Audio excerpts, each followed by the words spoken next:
Awesome. As folks are trickling in, just say hi in the chat. We're going to give everyone a couple minutes to join us. But while we're doing that, just say hi in the chat and let us know one thing you're hoping to walk away with from tonight's session.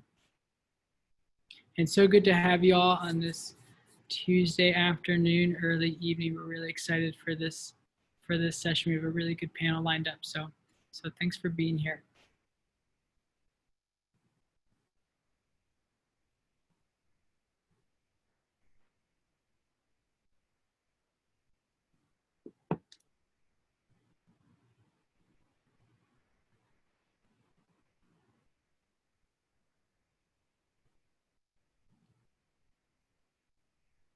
So we got one person in the chat. Andy, good to have you. To Linda, thanks for being here. Outlook for employment and COVID-19 environment. We're definitely going to get into that. So really appreciate you saying that. And everyone else, definitely say hi in the chat. We want to get a sense of who's here and what you're hoping to get from this session.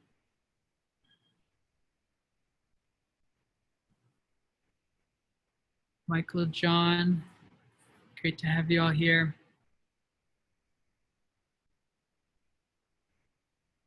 Christy. Awesome. We give about 2 more minutes. How has PPP helped to support Utah's employment?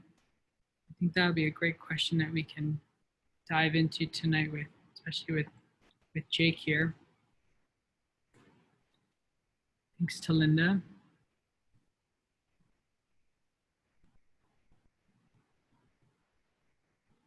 Awesome. All right, well, let's get started. Daniel, great question. What does the job market look like for recent grads? That's a great question as well. And I think I can see Karen nodding, and I know that Gaurav and Michelle will love to dive into that as well. Awesome. Well, thank you everyone for joining the State of Employment and Job Market Trends in Salt Lake City. As you've all seen, we've assembled a really fantastic panel for tonight, and I'm excited to give them all the opportunity to speak and share their wisdom with you all. My name is Ben Grimmig. I'm the city lead for Salt Lake City, and my job tonight will be to moderate our fantastic panelists, as well as to receive your questions and kind of pass that back to our panelists. And before I talk a little bit more about what General Assembly is, I'd love to get a sense of who's in the room, and again, a little bit more clarity on what you're hoping to get from this session. So I'm going to launch our first poll, because this event was shared both in Salt Lake City and out of Salt Lake City. So we'd love to get a sense of, is everyone here joining us from Salt Lake City? Are they joining us from a little bit outside the city? Or are you hoping to move here soon? I know we've seen a lot of folks looking to move to Salt Lake City recently. So wondering if we're having any of those people here on the call. So it looks like 100% of folks are joining us from Salt Lake City. So that's really good to see, and we'll make sure we focus our event on specifically Salt Lake City. So thank you for that. My next question for everyone is, where are you in your career stage? So I know I saw a question from a recent grad. So we do have folks looking for your first job. Do we have folks here that are more entry level, mid-level, or do we have folks who are retired and are maybe looking to get back into the workforce?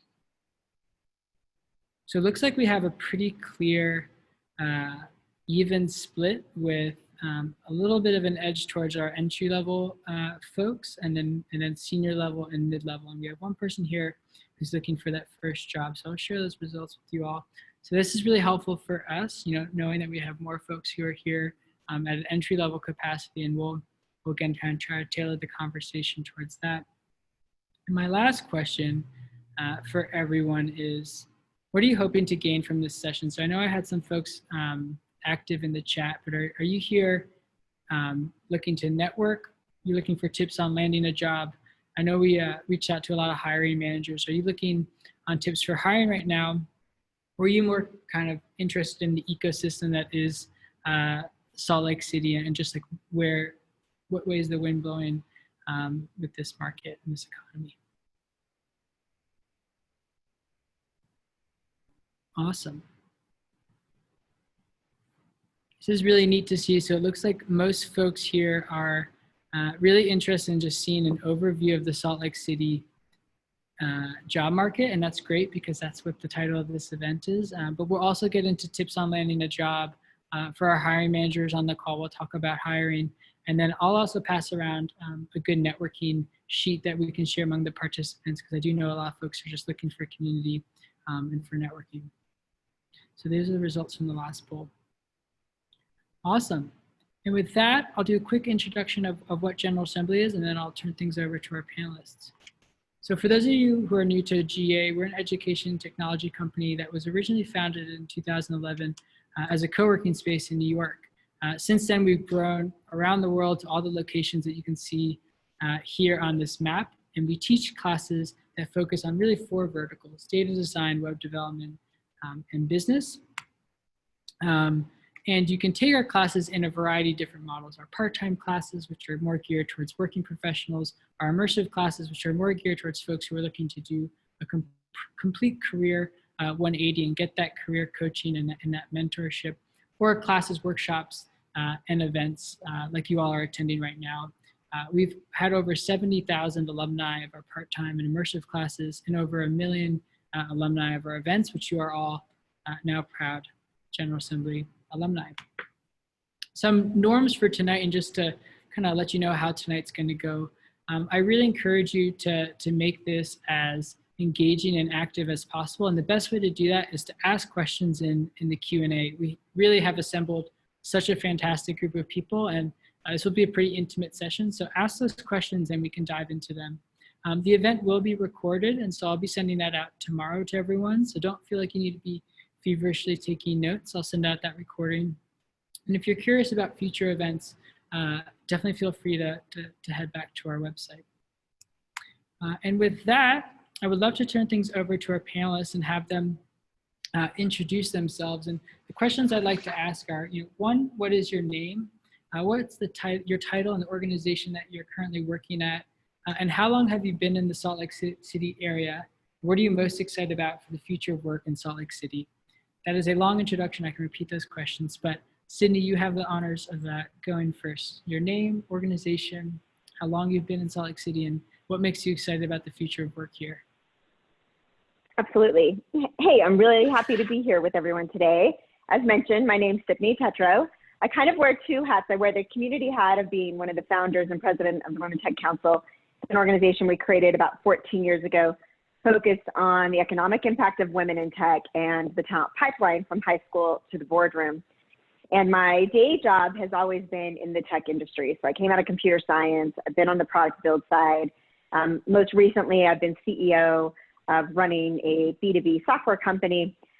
But what I think is really interesting kind of about that background is I really come at thinking about jobs as someone who is in that executive team role and hiring people, and what are the states of even fundraising those environments and customer acquisition. And I think we'll have an opportunity to talk about that a little bit today and what we're seeing in that tech ecosystem. I think I've actually had the opportunity to live in Salt Lake City for my entire career, even when I worked for companies like Disney. So I spent about 6 years at Disney working in technology, commercialization, and Imagineering, heading that up, but I was based here the entire time. So maybe before remote working was the standard, which it is now, I had the opportunity to do that. So I see what happens in Utah and in Salt Lake City as a really great foundation for opportunity everywhere. And I think one of the greatest things that's happening right now is that while we see a huge influx of tech in our ecosystem, we also have an opportunity for it to grow our companies also through remote workers. One of the things I love about that is I think it actually gives strong access to also women in the tech ecosystem. As you break down things like, I don't have to be on the road for 2 hours every day to commute to my job, or I don't have to move to Silicon Valley. And we're seeing a lot of that, the embracing of that. And so I think the dynamics that are at play in the workforce today are going to be really great for the future. And I think the economic development happening in the tech ecosystem provides sustainability for our economy, which I think is really great. And we have lots of work to do to fill those jobs with diverse talent and make sure they're inclusive, but we have a really good future ahead of us. Wonderful. Yeah, we're so lucky to have you, Cydni, and I think we really are going to touch on the tech ecosystem, how we can promote diversity in that and how remote work is uniquely affecting Salt Lake City. And I'm excited to dive into that tonight. Thank you. Gaurav, can you hop on next?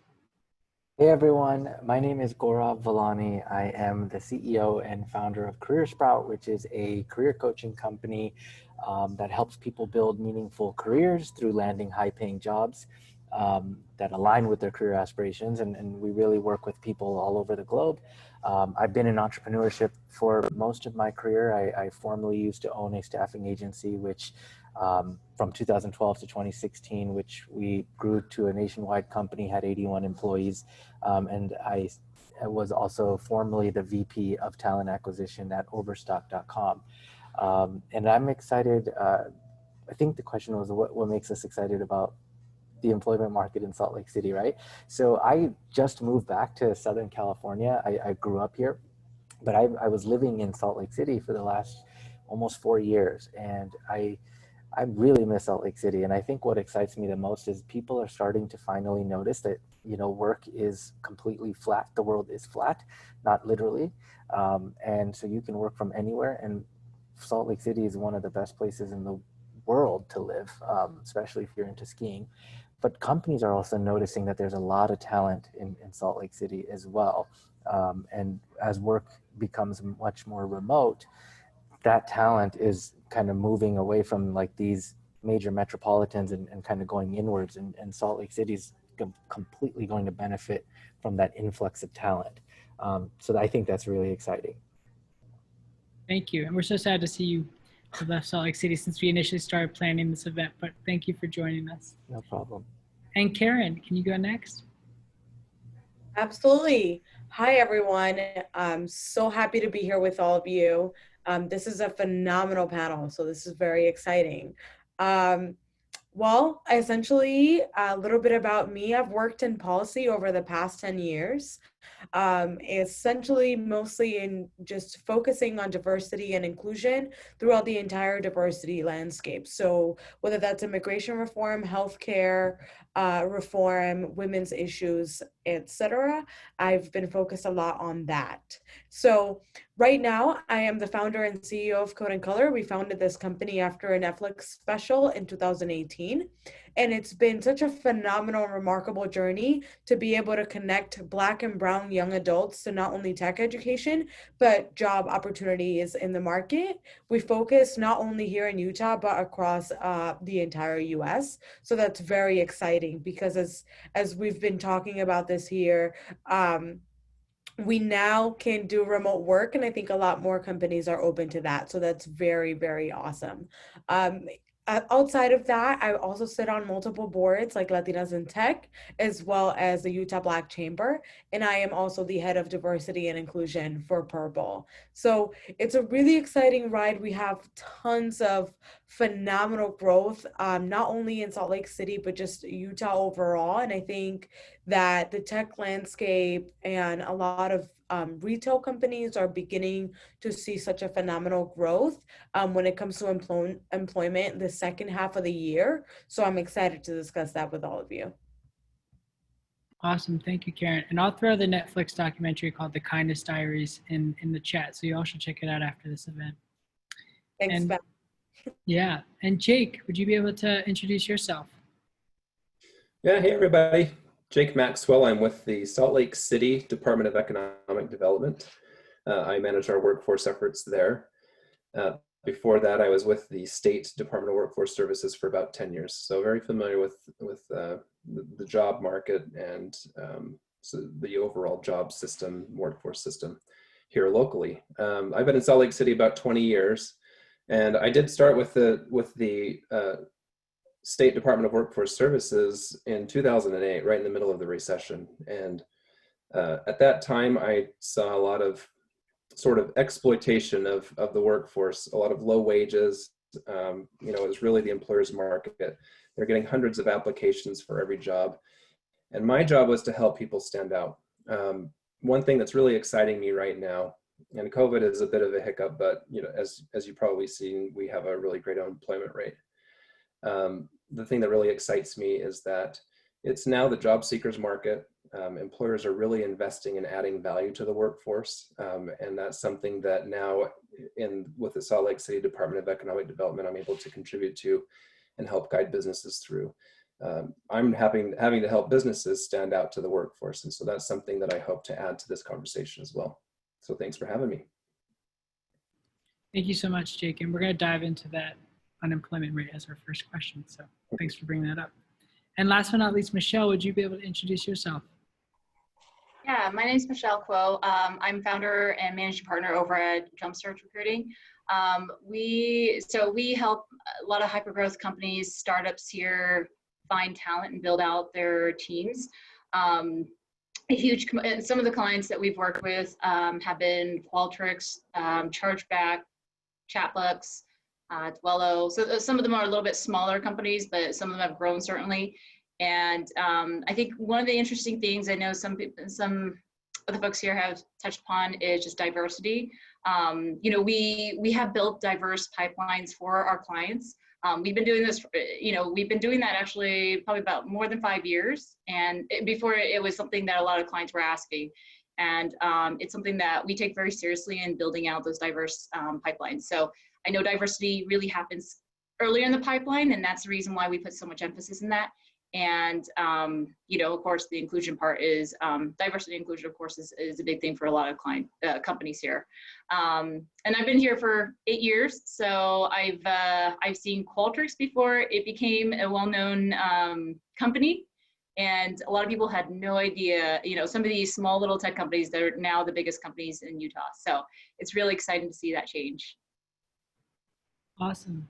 Fantastic. And thank you all for introducing yourselves. Again, I hope this reaffirmed just how great of a panel this is, and I'm excited to dive in. So with the first question, I'm going to direct this towards you, Jake. You already alluded to it. According to the Utah government, our state's unemployment rate is at 4.1%, and the city's unemployment rate is 5.3%. While both of these are a bit higher than the pre-COVID numbers in February, they're still significantly better than the 8.4% unemployment rate nationally. So I'm wondering if you could talk us through a little bit of why you think Utah and Salt Lake City in particular were able to weather COVID so well relative to the rest of the country. I think we have a few things at play. One is our industry mix. So if you were to see a pie chart of our industries in Utah, there are a lot of slices, which is really great. Economic diversity is our asset. And then we also really focus in high growth, high wage, high GDP industries as well. So a lot of our manufacturing, our aerospace focus, our life sciences focus, that's really helped us to weather the storm. Another huge asset that we have is our population pyramid. So as many of you know, Utah seems to be good at having kids. We've got a lot of young people at the base, and a lot of generations to move into those outgoing retirees. We have a really good throughput of workforce through each age group. And then, of course, Utah is just very, very good at saving money and maintaining a good rainy day fund. So we are able to quickly deploy a lot of resources to help businesses survive the COVID impacts and to stay in business. And then, of course, to help with technical assistance and programs that were available through the federal government. So I would say those are the things that have helped us to really weather the storm and keep our unemployment numbers low. I mean, we went into COVID with the best economy in the nation, and it stands to reason that we would maintain that. Fantastic. Ben, yeah. Well, I was just going to say another thought on that. I've had the opportunity to sit on the economic task force for COVID since the start of the pandemic in March. And I think one of the other things that's really unique to the ecosystem here is that it is designed to work together, and people want to work together to solve the problems. We've been in a very fast evolving space where new data is coming at you all the time, and no one could predict we'd be sitting at this place 6 months ago. But what I love about how the ecosystem works is that there's lots of ideas, it takes feedback, it seeks input from multiple places. And I think you see that in the evolution, which are continually living things about how we react to the new data that's coming out. And we always talk about in that group too, exactly what Jake said, that because we have such a diverse economic pie, we tend to follow the national trends more closely than other states who have slivers or who have higher proportions in specific industries, which has served us extremely well through all of the recessions.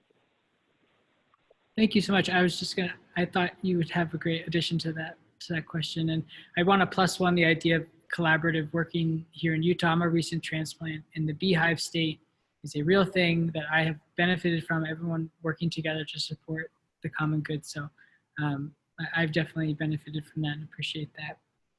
I want to ask this next question for Michelle and Gaurav. How have you have just a really good pulse on what job seekers are, what's happening in their world right now. So I'm wondering, how have you seen COVID affect the job market in Salt Lake City? With two specific questions.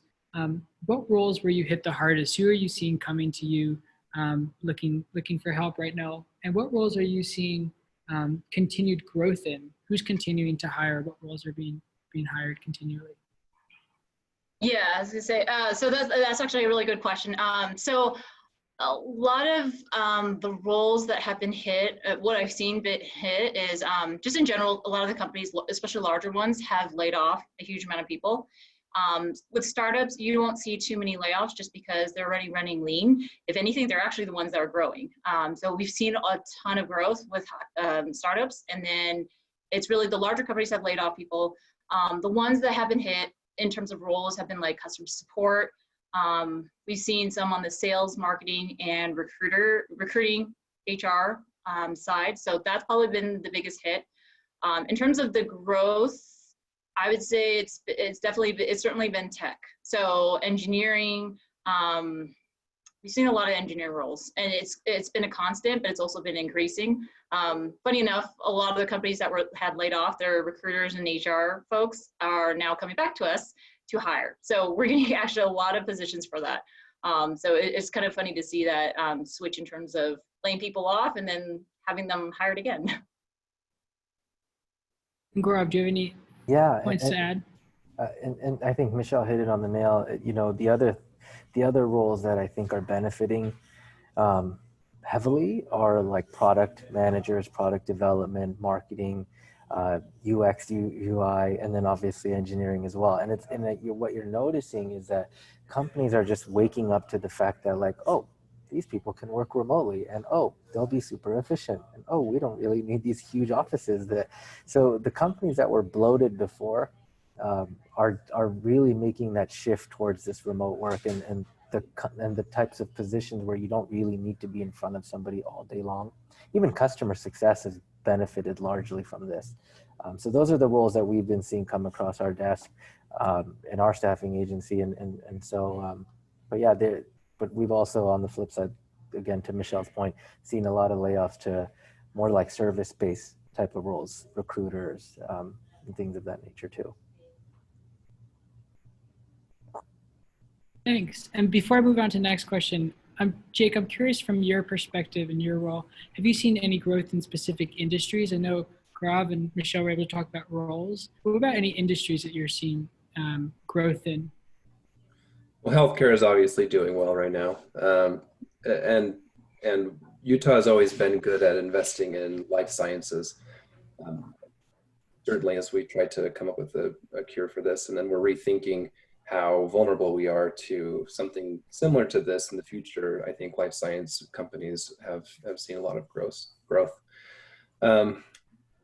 As far as any other industries, I think manufacturing has actually weathered the storm here. It hasn't been the case nationally, but Utah has done a really good job. And then of course, construction we've maintained a really good standing with construction as well. Fantastic. I want to direct this next question towards Karen and Cydni. Across the country, diverse populations have been hit disproportionately hardest by the economic impacts of COVID-19. How have you seen this play out in Utah and in Salt Lake City? And how are organizations like the Women Tech Council, the Utah Black Chamber, Code and Color, how are they seeking to protect and advance these communities? So Karen, I'd love to start with you. Yeah, I think a big concern of ours, with the essentially with the Utah Black Chamber and Code and Color, we tend to focus more on not just the African American population, but just any minority overall.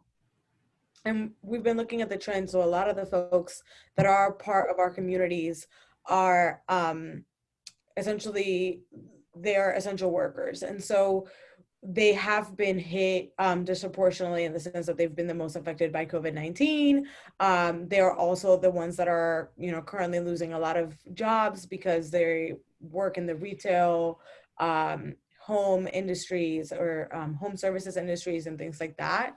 So we've been really focusing on helping people reskill and upskill, right?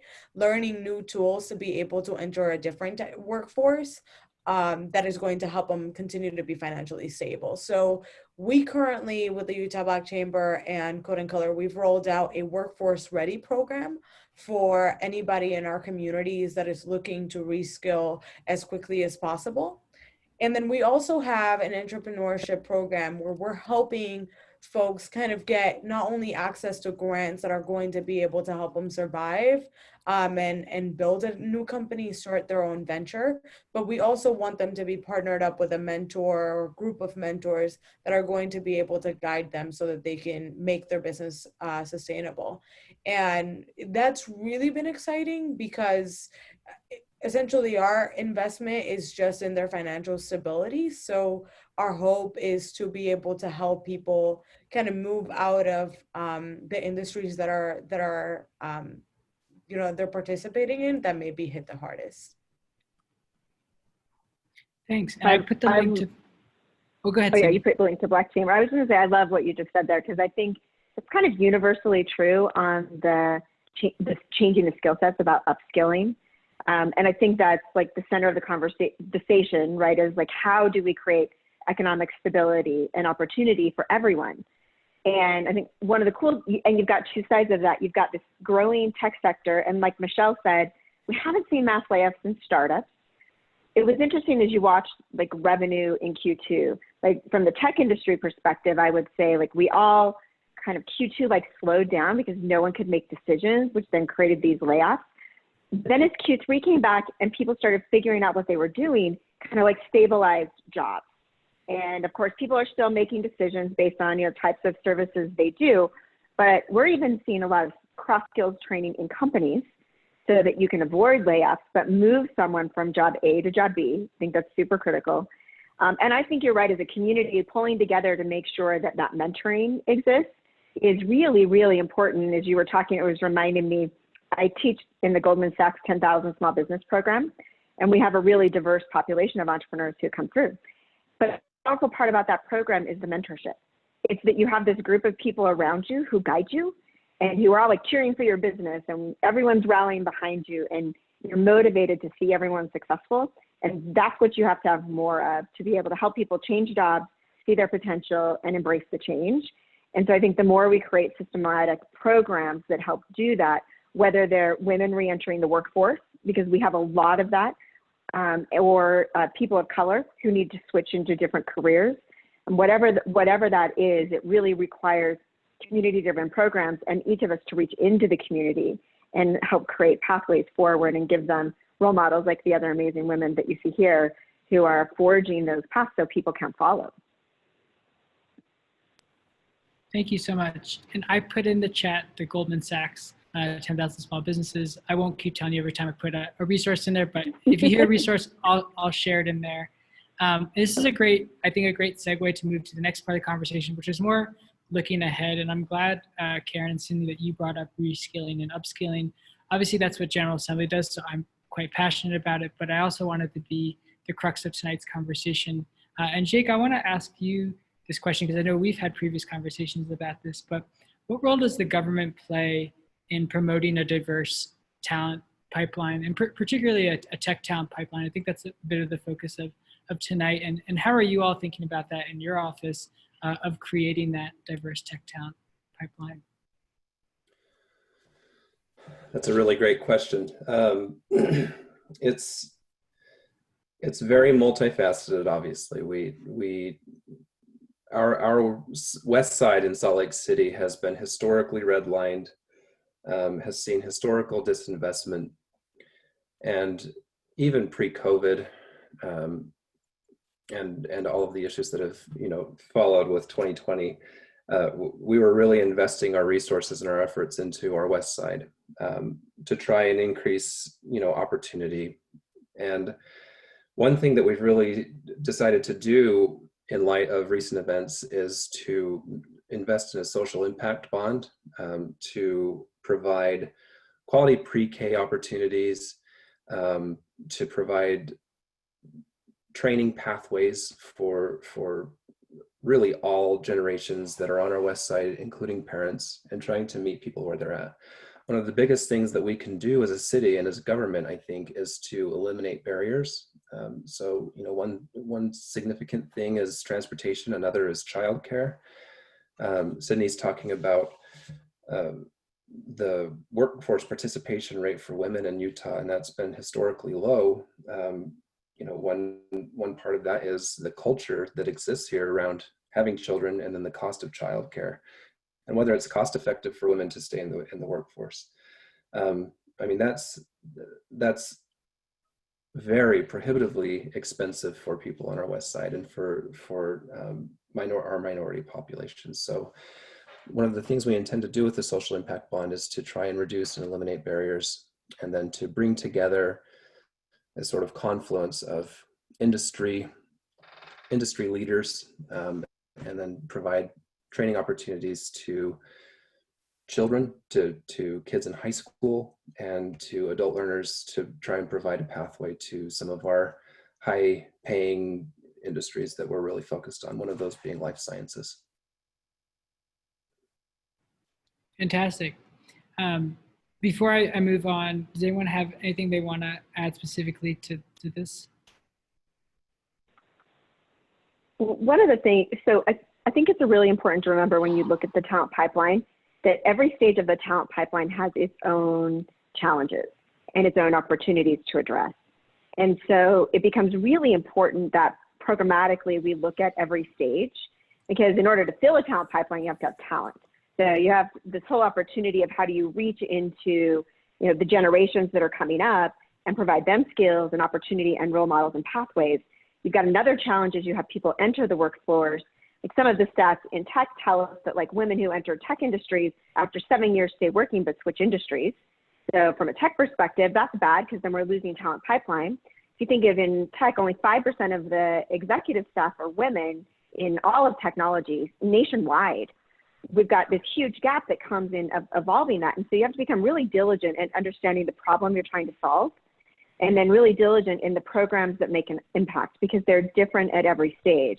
When you're taking people who have been in the workforce and you're reskilling them for new jobs, it's a different part of the talent workforce because they're coming in at a mid-career or other ways. And then, so I think we've learned that we have to break down the talent pipeline, clearly identify its needs, and then create sustainable programs that work. Like about 7 years ago, we created our She Tech High School program.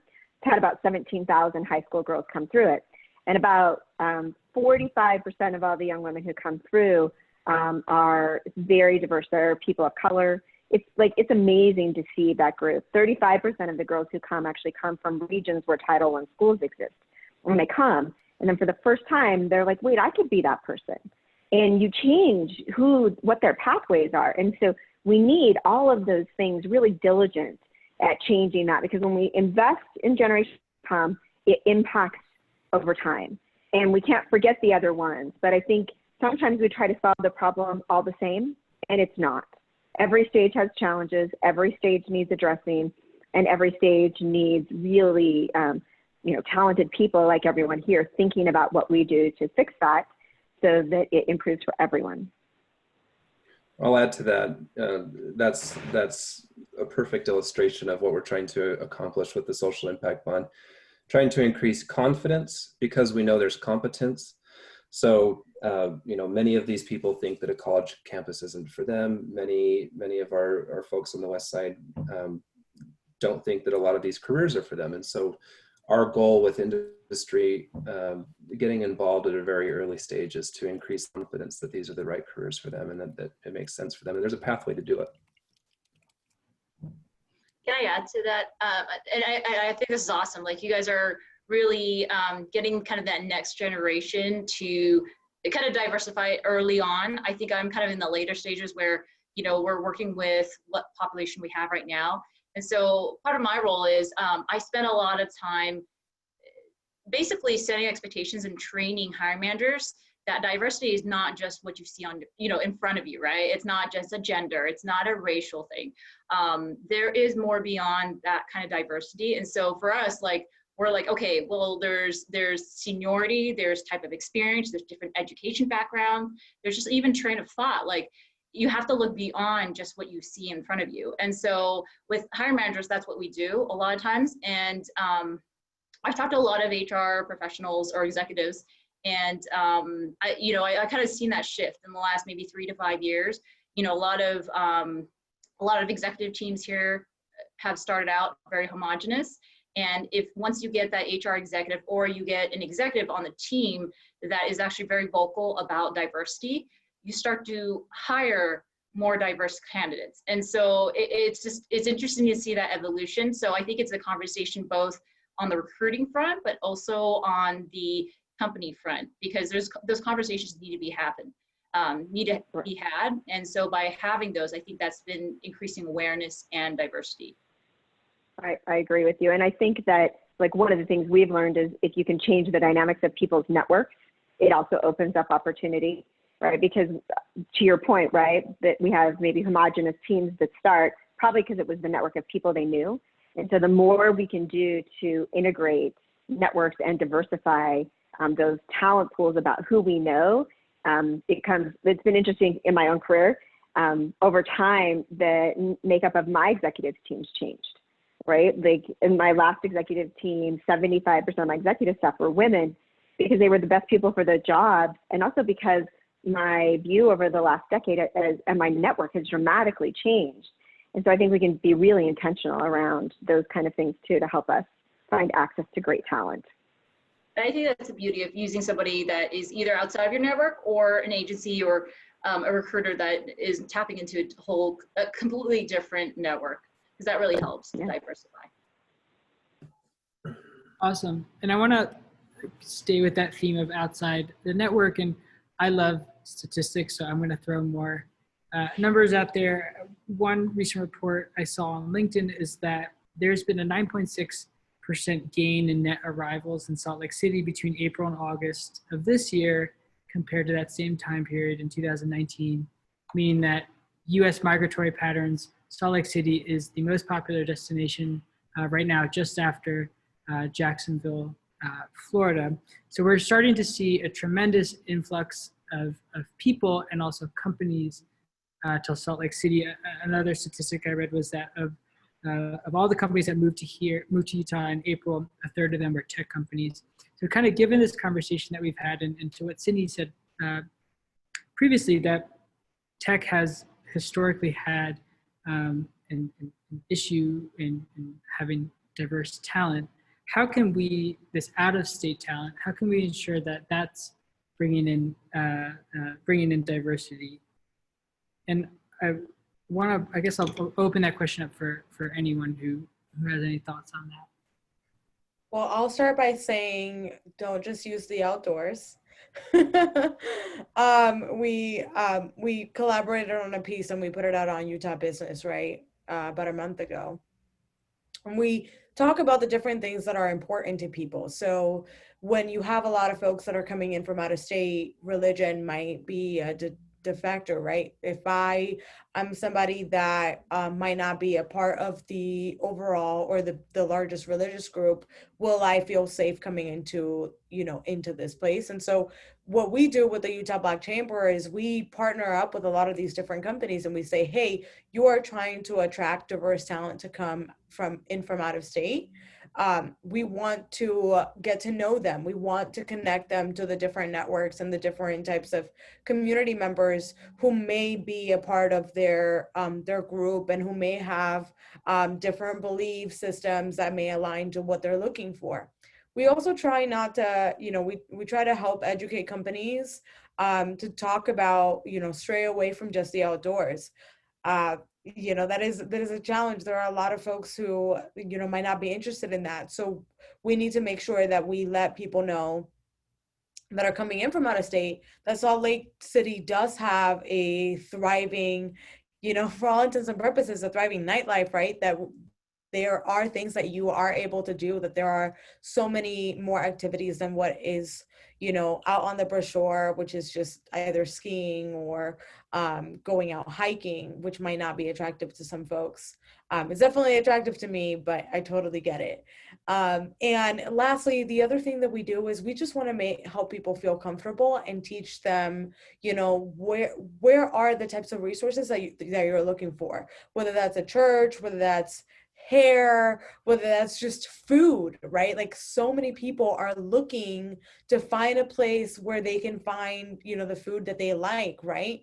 That's huge. We get questions about that all the time from folks who are interviewing with companies, and those companies reach out to us to connect with them and meet those candidates. So I think that's also a really great thing, to be able to attract a lot of diverse talent and bring them into the community. It's just helping them understand what the Utah landscape really looks like.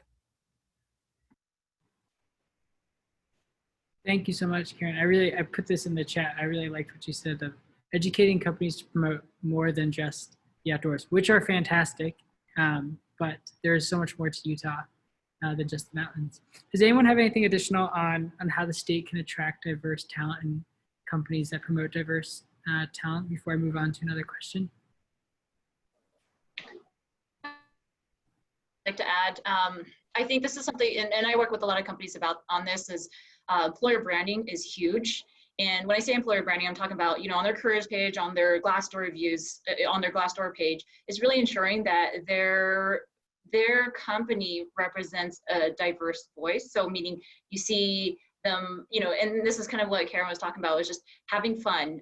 You see all the mix of people in the company, maybe the employer resource groups that they're creating, maybe they're partnering with WTC or the Black Chamber of Commerce. So really, when I talk about employer branding, we advise companies to make sure that their careers page is really representing that they are diverse and they're also inclusive. And so any way they can showcase that, and that could be just even snapshots of people who work there that look diverse, is very important. Fantastic. I want to return to a point we were talking about earlier about reskilling and upskilling. We failed to talk about what skills we think will be most important for the future of work in Salt Lake City. So I want to turn this over to you, Gaurav, first. Where do you see there being the most job growth in the next year? And what skills do you think will be most important for folks to get acquainted with and level up in? I mean, I really think it's like based on by vertical. So tech is consistently going to keep growing, right? That's a given. And so within tech, you're always going to need developers. You're always going to need product managers. You're always going to need creatives. But you know what's another skill that I just think helps you all around, not just in Utah, but in life, is copywriting, selling, right? And you see a lot of digital marketing agencies. We have a lot of clients that have offices. So they're digital marketing agencies that have offices in Salt Lake City, and they're always hiring copywriters. They're always hiring people who can just do digital marketing. And I think that skill is almost invaluable, because there's a lot of companies out there that can create great product, but then they don't know how to get that product out to market. So I think that skill is also very important. And then you'll also see growth in like machine learning. You'll see growth in data analytics, AI. So those are all skills that are worth investing in if you find that interesting. But honestly, you can turn almost any skill into a moneymaker, so long as you get good at it. I'll add to that. Just coming from the perspective of meeting with 300 businesses a year, we hear a lot of recurring themes, and sitting on a couple of boards with schools, they're constantly rethinking how to add value to a college degree. And so since we have a lot of recent graduates here, I think one thing I keep hearing from schools and from businesses is that a college degree is not producing a lot of the project management skills, the interpersonal skills, the writing skills that businesses have always come to expect. So I think that if you're looking to round out your skills, don't just put all of your faith in the fact that your college degree produced a full set of skills. What I would recommend is to maybe do some informational interviews with industry leaders, anybody in the industry that you're interested in, whether that's middle management to top management, and see what types of skills they're always looking for, what types of skills they don't see in that industry, and then just try to find resources to round out those skills. Yeah, I agree. Well, and I think in kind of rounding out the skills, I often say, right, that you can almost train anyone in any specific job discipline, but often you're looking for these skills. Sometimes we call them soft skills, but right, the skills that people are looking for. One of the skills that lots of companies are looking for, I bucket under this idea of creative problem solving. You're looking for people who can problem solve like in a crisis. Building tech companies and startups, like, it's a crisis every day, right? It doesn't matter, like every day, like something's on fire. And so part of your job is, and the team that you need around you are the people who look at those and go, okay, what are all the options? How do we move forward? Might not look like it did yesterday, but we can power through. And so you're looking, as you hire people, for these really great team players who jump in and have these really critical problem solving skills, the ability to communicate. I completely agree with Gaurav on writing. Like, you've got to be able to write along the way. But there's these skills that you might not have thought about as a checklist of domain expertise.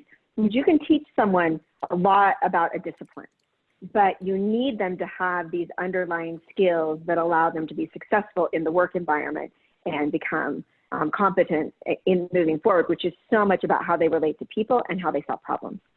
And these are the transferable skills that go to each industry you might pursue. So it helps you become a little more impervious to downturns like COVID, where you can actually be a lot more flexible and obtain some of the jobs that may be in a different industry, but it's a similar discipline. That's right. You kind of build. I mean, the stat is something like the average person will have like 7 different careers by the time they're 40. Right? So it's guaranteed that our careers don't look like we worked at one company for our entire lifetime. If that's the case, to your point, Jake, like, what's transferable and what moves you forward so that you continue to have learning opportunities in the places you go, but that you're developing skills that make you marketable and someone that people want on their team.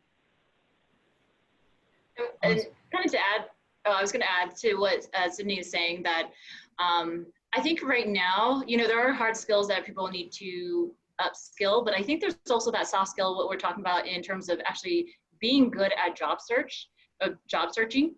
Because right now, a lot of people are not in their jobs for 10, 20 years. They really are in it on average, I think 1 to 2 years. And so I think people have to get really good at job searching. And that's really, kind of copywriting, making sure that they know how to write resumes, how to sell themselves. That's probably one of the biggest things is, how are they marketing themselves? How are they selling themselves? How do they interview? How do they communicate what they're good at and what they're not good at, and getting that job? And the biggest, I think, skill that any candidate needs to have is really honing their job searching skills. Can I ask you a question, Michelle? Like, right now with where the market is, which one of those do you feel like people are missing the most? Like, is it their ability to sell themselves or the ability to write about themselves? Like, where's our biggest gap right now? I think the biggest gap that I've seen with candidates is really how are they marketing and selling themselves. So I think a lot of people just know how to create a CV. Like, they just kind of brained up what they know and what they've done, but they really don't know how to say, okay, well, I've actually accomplished this. I've achieved this. They're not, because I think I see a lot of times they're just like, oh, here's a job description and this is what I've done. But really, what have you achieved? Like, what have you done over and beyond what this job description is saying, and just the accomplishments. And so I think people just lack just putting that on their resume. And so I think that's probably the biggest thing. The other part is that there's a lot of job seekers out there relying on just applying. So it's like the easy app, right? You just go and click and then apply. But the problem is, like, you get 800, 900 applicants in a job rec.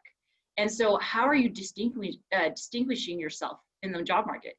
And so they have to think differently. You have to go and reach out to the hiring managers. You have to go and reach out to those companies and really put yourself out there, customizing some sort of approach to say, hey, I'm looking for this job. This is the reason why. This is my skill set. So it's a little bit of sales and marketing, ability to sell and market themselves in different facets throughout the interview process. Yeah, to piggyback on that, you need to be able to articulate what's the value that I bring. And to know what value you bring, you need to know who my target audience is and what does my target audience want. And then once you know the value that you bring, you can start talking about the impact that you've made. And to Michelle's point, she's dead right on that. You need to have an accomplishment section. Everyone and their moms love to tell you what they did, but they never want to tell you about what's the impact of the work that they did. And that's one way to stand out. The other thing that you can start doing is becoming a lot more intentional about your career, right? So thinking holistically about, what do I really want to accomplish? What do I want my life to look like? You know, rather than just chasing arbitrary career goals, we kind of teach our clients to think about the lifestyle and the life that you want to build, and then build your career goals around that. So everything becomes aligned with your values, who you are as a human, what you want to see. And then once you know that, then again, you can go and find your target audience. And then you really know how to sell yourself, because everything is sort of like in flow and it aligns, right? And again, communication and selling are big, big skills, and you can sell without feeling salesy, right? And I think that's a skill worth learning for anyone. Right. I think the best tools somebody has at their disposal is the job description. Use that to tailor your resume. Use that to tailor your interview responses. Find scenarios that meet each one of those job description bullets, and describe the situation that you had, the action you took, the result that came out of it. I think it's a very simple scenario. So that's one thing that I've noticed when we've been interviewing people recently is, you know, we ask them to tell us about the department, and they've done no research on the company. They haven't seen our webpage. They're not even sure about our division. And so that's the biggest disappointment I think I can see, is if somebody's done no research about the company that they plan to work for an undetermined amount of time. Yeah, Jake just mentioned the STAR format. That's a great resource. So whoever is on this call, Google the STAR format if you don't know what that is. I would like to add to something that's really big. I know it's big in tech here, but just overall, a really good thing that you should be doing is networking. If you don't network, you don't know a lot of these folks, you know, like Michelle just said, you're going to apply for a job, and the likelihood of you being able to see somebody who applied, for them to see you, could be very small depending on how many people applied, right? So we in recruiting, we focus on giving people the best guidelines to identify the best candidates possible. So if you don't know how to sell yourself, but also if you don't know the company, as Jake just mentioned, and you also don't have a way in, right? Nobody knows or has heard of you, or you're not involved in the community or have networked with anybody that works within the company, that actually diminishes your chances of getting in. So as a rule of thumb, I just tell people, hey, just talk, right? Network with other folks, learn about them, learn about their companies. That's also going to be a really great way to find out if you actually want to work at the place that you're applying to. Because if you don't know, you might get in and then the turnover will be higher. And we want this to be a phenomenal experience for you, the same way that we want it to be a long-lasting experience for us when you come into the workforce. Awesome. Thank you all so much for diving so deeply into this conversation. This was a big part of where I wanted it to go. So this is great for everyone who's following along in the chat.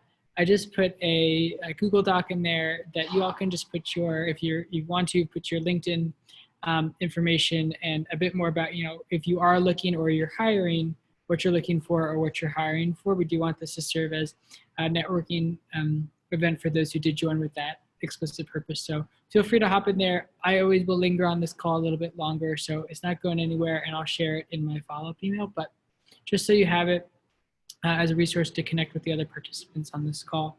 And I want to return to some tactical advice on networking in Salt Lake City and job resources in Salt Lake City. But before I do that, I want to return to one of the very first things that Cydni said on this. Was she was one of the original remote workers, and now we're seeing this growth in remote work. And I think the statistics I talked about earlier about migration to Salt Lake City alluded to this fact that remote work is certainly going to impact Salt Lake City uniquely. So I want to pose this question to everyone, which is, how do you see the shift to more remote work uniquely impacting Salt Lake City? And Cydni, since you talked about this first, I would love to hear your take on this.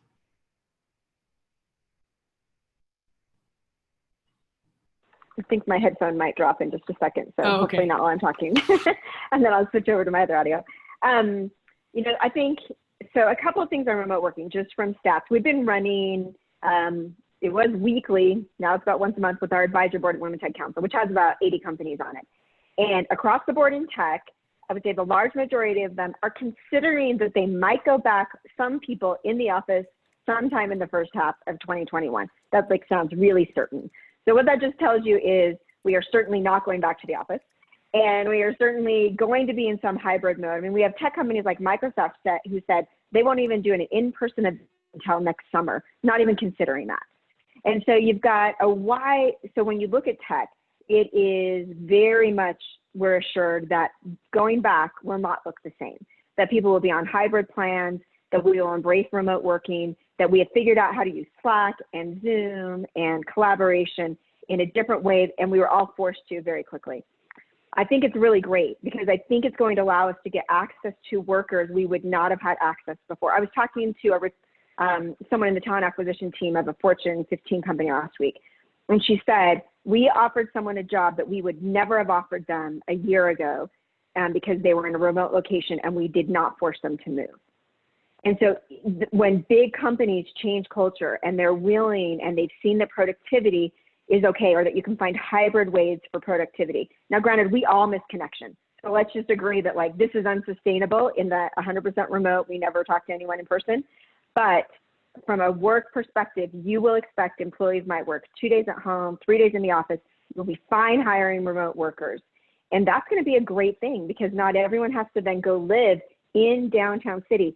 We are all no longer going back to 2-hour commutes. Like, I don't know any person who's now worked at home who's signing up to spend 3 hours on the road a day. And so that in and of itself is changing the recruiting. And I think that's great. I think working mothers have a great opportunity in this ecosystem because for many of us, right, you make choices about where you work or the jobs you take based on what works for your family. And sometimes those commutes, even for a great job, are too much. And so now when you can think about how that lets us embrace other ways, I just think it's really, really great in this ecosystem. I also think it will afford us a new pathway of getting to senior positions because the remote workers, I think, previously haven't had that opportunity. And now everyone's a remote worker. So we change the playing field for how you actually also get promoted. Fantastic. Anyone else want to come off mute and chime in here? Yeah. Is our van up? Sorry. Were we talking at the same time here? We'll go Michelle, Jake, Gaurav. That's how the order is on my screen. Okay, perfect. I was gonna say that we have just kind of referring back to what referencing what Cydni had to say. We've seen a huge shift with a lot of our companies here in Utah be open to hiring somebody remote. So meaning that that person can work remotely, or in the next year, they can currently work wherever they are at, and then the next year move to Utah. So it has actually, it's been a game changer because a lot of companies are now open to hiring out of state, and that has actually increased diversity as well. Because you get a flood of people who are not from Utah that are working for Utah companies, and then eventually they'll move back here. So it's been great.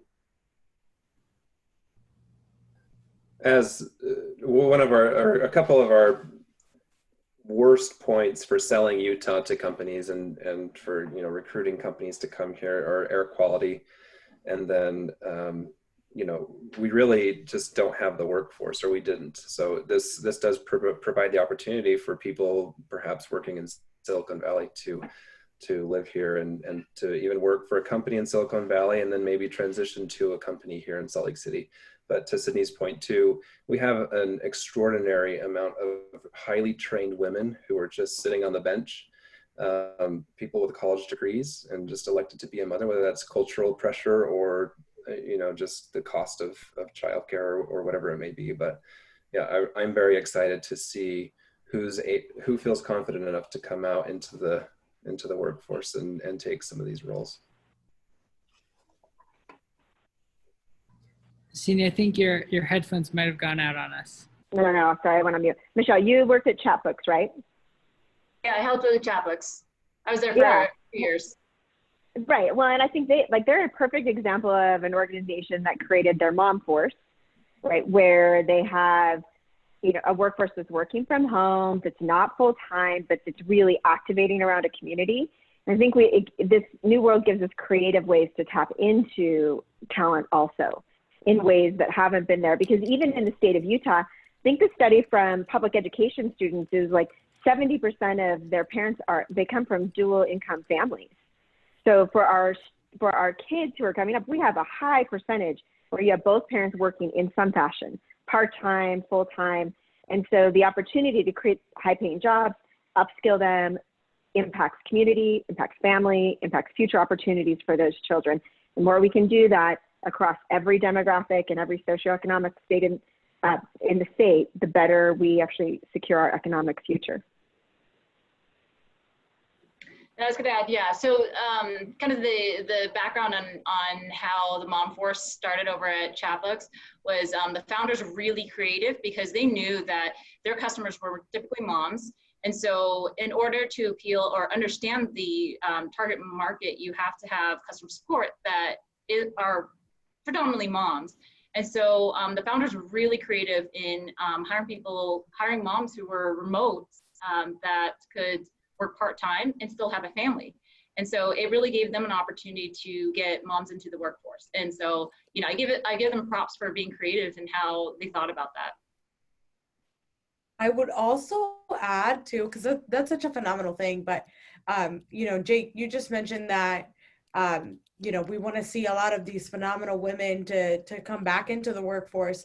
Now with remote work opening up, we do have an influx of women who are coming in and who can work remotely from different places where the culture may be very different, right? So we've been doing a lot of educating companies and managers so that they understand that the case for Utah is not necessarily the case for women everywhere, right? There are women that may choose to continue to work and might not choose to go back to become a mom or a stay-at-home mom rather, right? So helping to teach folks how to, once the women are inside of the workforce, help them grow and eradicate those biases that eventually, they're not going to be able to continue to grow, especially into executive leading positions, because they may take a step back for their families. So that's something always to keep in the back of our minds as we're moving towards that, being more remote friendly, that there will be a shift in culture and we need to be more understanding of that and more accepting of it. I would love, I'm going to say it now, to do a national event with anyone on this call about how remote work is shifting or how it's affecting working moms. And so that's an open invitation that I would like to do that event before the end of the year. And that'd be really fantastic. Gaurav, I know you came off mute at the very beginning of this conversation. I want to return back to you to give you the opportunity to chat about this. Oh, I didn't have anything insightful. I was just saying I think home prices are going to go up, so you should invest in property there because tons of people are going to move to Utah. I honestly believe Utah is like the next Austin, and in a matter of 10 years, it might be like the next Seattle.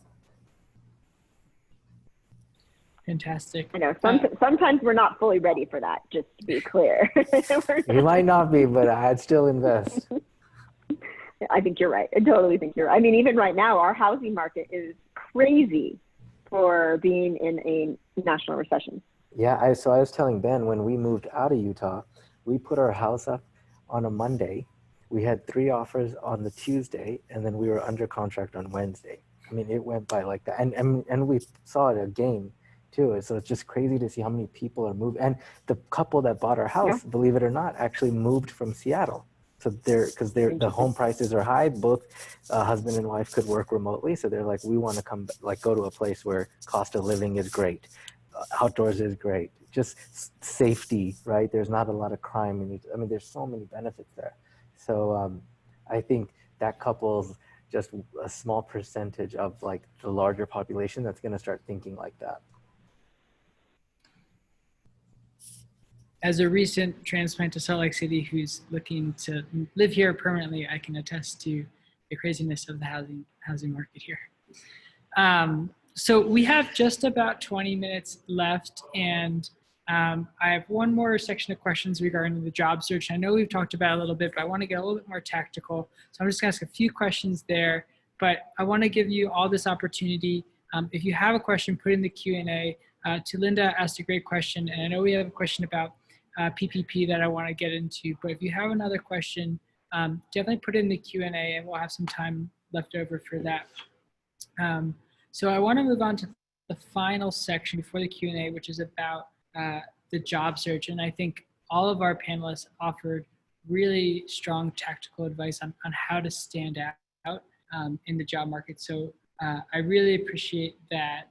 I want to do a high level fun question, which would be, if you could offer one piece of advice to any job seeker right now, particularly in Salt Lake City, what would that piece of advice be?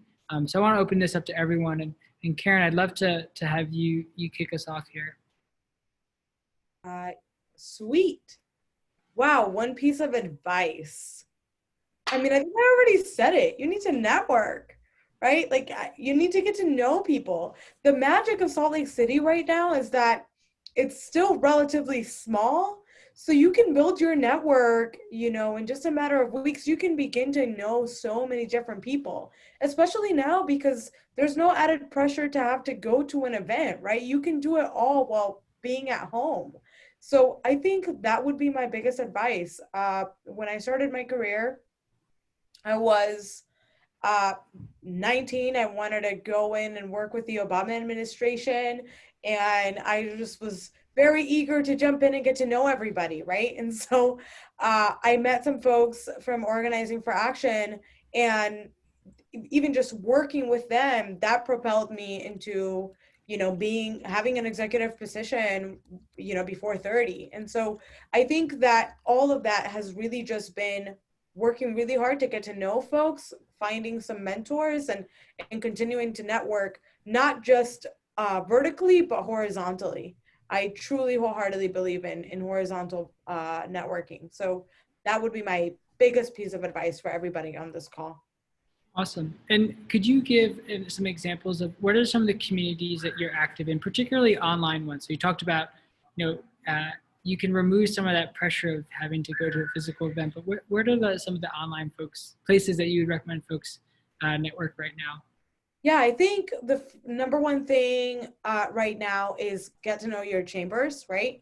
So chambers of commerce are strategically made to help professionals grow in their careers and help connect them to businesses. So that's a number one. Number two, I think the Silicon Slopes Tequeria community, Latinas in Tech, Code and Color, like we all have all these different networks that allow you to get connected. Women Tech Council, that allow you to get connected to other professionals in the area, where you can find not only a mentor, but you're able to find a colleague who may help you not only get into the workforce, but, you know, grow within it. So I think those are all the different organizations that at least come to mind right now that I think people should be joining.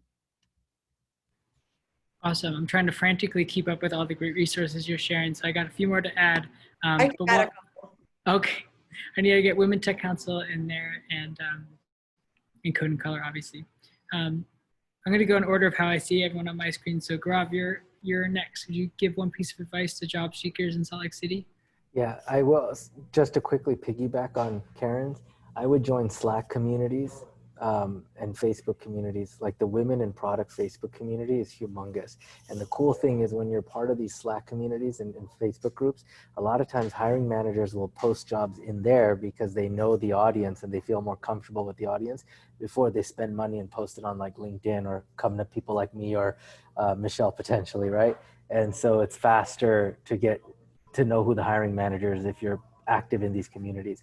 But the second thing is like, have audacity, like people talk about networking and I think that's important, but like reach out to CEOs, and ask them for advice. Ask them if you could pick their brain for a few minutes and be strategic on what you say, and don't just reach out to them and say, hey, I want a job. Can I work at your company? But have a very thoughtful thing to say to people. I'll share a quick story of how this like reaching out makes a lot of sense. So when I started my staffing agency in 2012, we had raised $1 million between 7 co-founders, and we lost $750,000 of that within 1 year because we spent it on just stupid, outrageous things like offices on the beach and hiring people we shouldn't have hired and throwing events that we shouldn't have been throwing.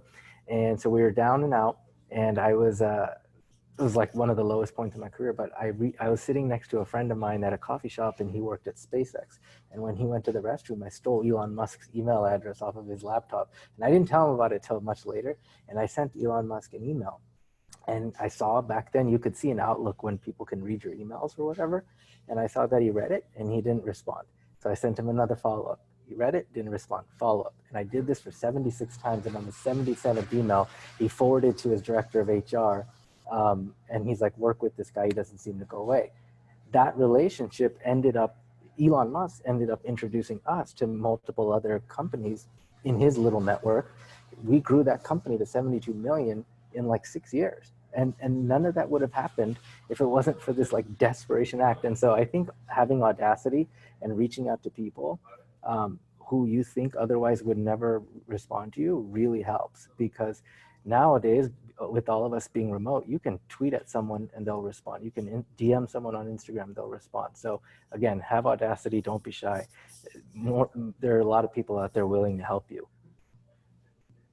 I've heard that story twice now, and it gets better every time. And I'll piggyback off the idea of having audacity, and I'll put everyone on the spot a little bit by saying, you have 5 incredible panelists that have a wealth of experience. And if you're looking for folks to reach out to, now you have 5 new faces to add to your network. And so definitely, take the wisdom that you've learned today and take these connections. And I'll turn things next to Jake. I would say keep learning. We're in the midst of the 4th industrial revolution. Lots of skills are becoming obsolete. Technology is just advancing the human race at such a speed that we've never seen before. So always keep learning relevant skills, and really try to align those skills with your personal passions and your personal, sense of happiness. Try to keep evolving as a human being and aligning yourself with your industry.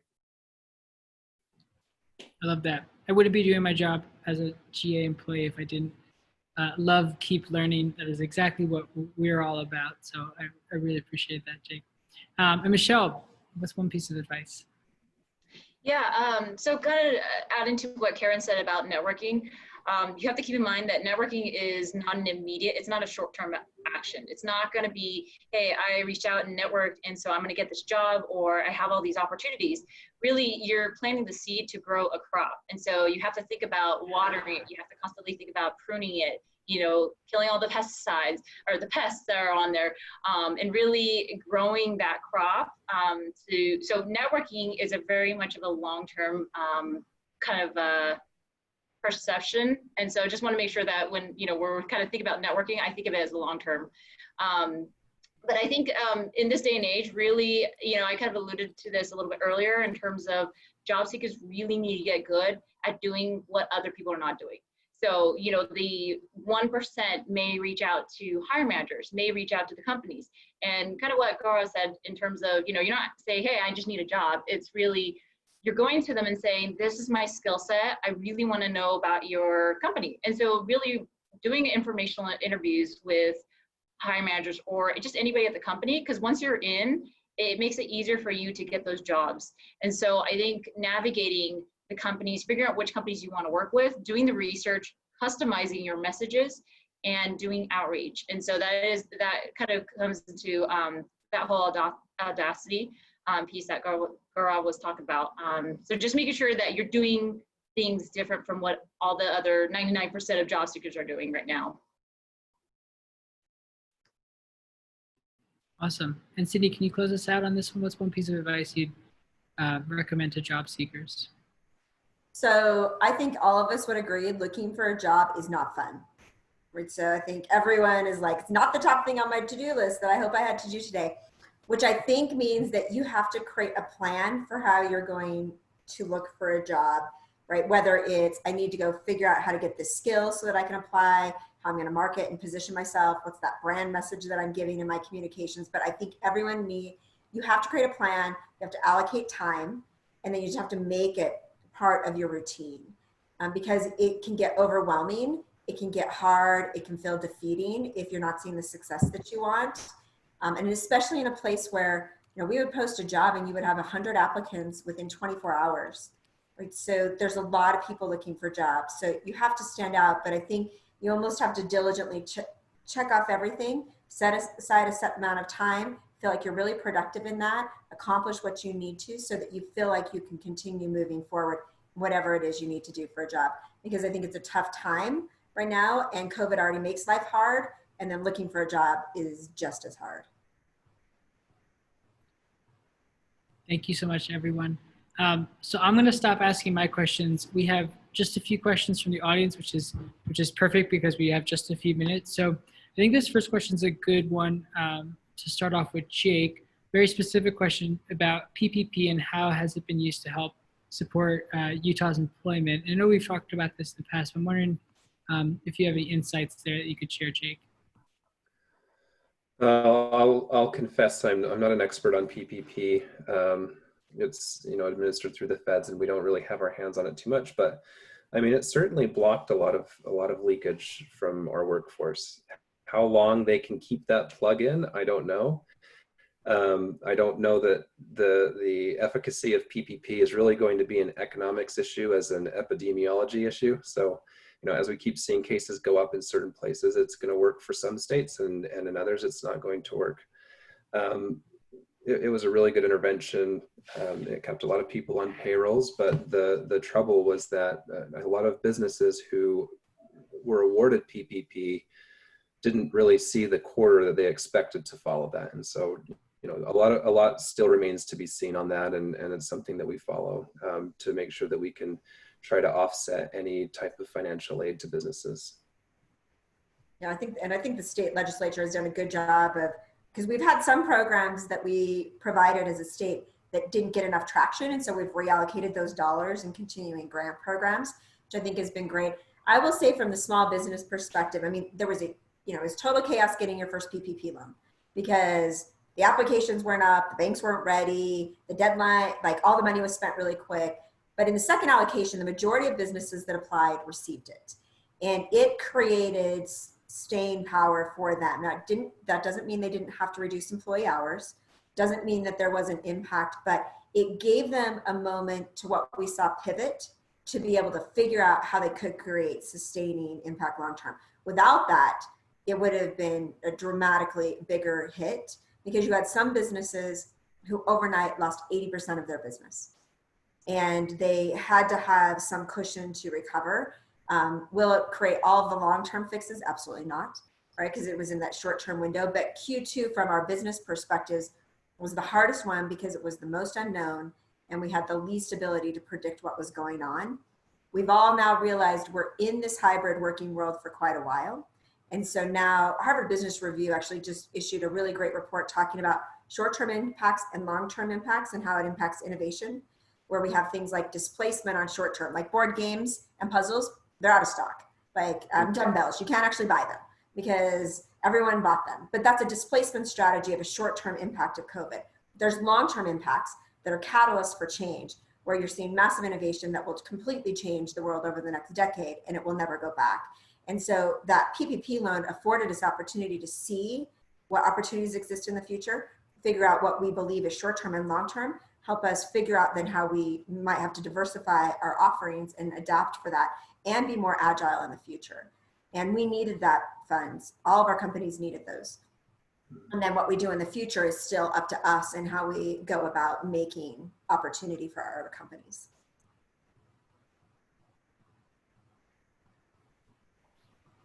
Fantastic. I really appreciate that answer. And to Linda, it's been great sharing, been sharing another good resource about using CARES funding.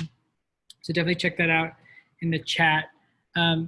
And I want to get one more question, and I think this could be really for anyone, but I'll tee it off first to Michelle and Gaurav. Is Utah, so how would employers in Utah, how would you recommend they deal with losing young employees as they go off on missions? I know this is a unique issue to Utah, but curious if you've all worked with this or consulted on this. And Jake, I think you alluded to the fact that we have such a good base, a good young base. So maybe that's the answer. But curious, how should companies think about handling that?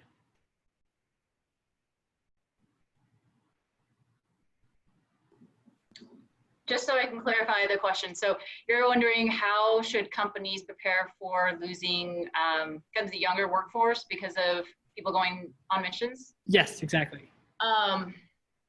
I'm just trying to think, I think, so a big thing I think that companies need to do is to be flexible with their workforce. So if that's something that they expect a huge group of people who are going to be leaving during a certain time period of their lives, it's really having contingency plans in place. So having, making sure that, again, it's going back to kind of diversity, making sure that your employee population is diverse. So you're not having a bulk of entry-level folks joining the company and leaving after a few years.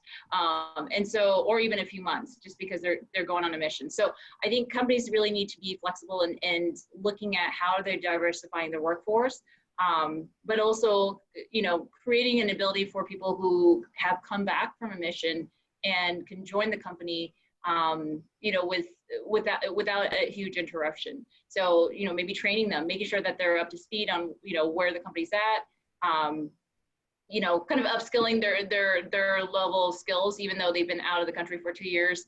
So I think, it's really properly planned for it, but being creative in how they're retaining, but also having them come back into the workforce. Awesome. I would add, it's illegal to discriminate based on religion, and it's not to say that these companies have the intention of doing that, but it's not illegal to discuss with your employees what their plans are, and to just kind of have a really good idea of what their personal 5-year plan is, and to kind of understand how your investments can kind of match that. I don't think that that's a difficult conversation, and it really shows that you're invested in who they are as a person and where they intend to go. So, making those investments in employees a little more strategic with those who intend to stick around, and that company, your company, is within their 5-year plan. Excellent. So we have 5 more minutes. I want to end with a fun question, which is, I'd love to know what everyone's first job was. We talked a lot about career growth, career trajectory, and career resources, but we'd love to know, where everyone started, what your first job was, because we all obviously know the amazing work you're doing now. So, Gaurav, could you kick us off? What was your first job? Yeah, I was selling Yellow Page ads. Remember that? Remember Yellow Pages? Yeah, I was doing that. Hey, they're still around, okay? I know. It makes me feel like I'm like 700 years old. That is awesome. I didn't know that about you, Gaurav. That's a great answer. What about you, Jake? I was the single operator of a burger joint called Mean Jeans Burgers, and I had the drive-through headphones on. I'd answer cash register, I'd cook, and then when I broke down the machines, somebody would order a bunch of burgers, and I had just cleaned them, and I'm just running around like a crazy person. And I sustained that for a good 8 months. Wow. Where's Mean Jeans? I was in Evanston, Wyoming. Wow. I just visited Evanston, Wyoming for the first time. It's a beautiful town. That's No. 7 months longer than I would have lasted, Jake. That's fantastic. And Cydni, what was your first job? My first job was working in concessions in a movie theater. You know, those things we haven't been to for a really long time. Yeah. That's awesome. And Michelle? So my first job was actually selling jewelry in a jewelry store. You think it's a kind of a glamorous job, but you know, it's tough work. You're standing on your feet for 10 hours, doing errands, you know, cleaning jewelry, and the back doesn't look that great, even though the front of the store looks great. So it's been an interesting experience, but I don't really love jewelry for that reason. And Karen, can you bring us home? Absolutely, but I feel like Michelle should have gone or somebody else, because mine is kind of a downer. So my first job, I was actually 14 and I used to clean houses because we were undocumented. So we needed to make some money. But if I'm going off of my official real job, I worked at Forever 21 and I was an associate on the floor and I loved it. I also worked on jewelry, which is why I'm like hyper smiling back here. Because you're totally right. It's a very difficult job. We used to package everything and put it out. So, but it was really fun. I loved it. Okay, I think that's a very inspiring way to end, and I appreciate your answer there. So thank you so much. I will say just like a very heartfelt thank you and round of applause to our fantastic panelists. You all were so wonderful. This conversation was amazing, and I had the easiest job moderating such smart people that could just let the conversation flow. So thank you all so much. I really appreciate it. And also to our participants joining us online, I want to say thank you to you, and also a round of applause to you all. I know this conversation was on a really important topic on job searching and what's going on in the Salt Lake City economy. So I want to applaud you all for spending your night leveling up and learning these skills with everyone. So I really And what was appreciate your it. first job? I worked as a landscaper. Oh, nice. Yeah. Nice. I loved it. I worked outside, and it's a good job. Very cool. Yeah, so thank you all so much. I'm going to stay on the chat for just a few more minutes, and I'll reshare that networking document. And again, I'll send out the recording as well as the resources that were shared on this call. Send them out tomorrow in an email for everyone. So thank you all so much for joining. I hope you all have a great night, and take care. I'll stay on the chat for a little bit longer. Bye. Thank you.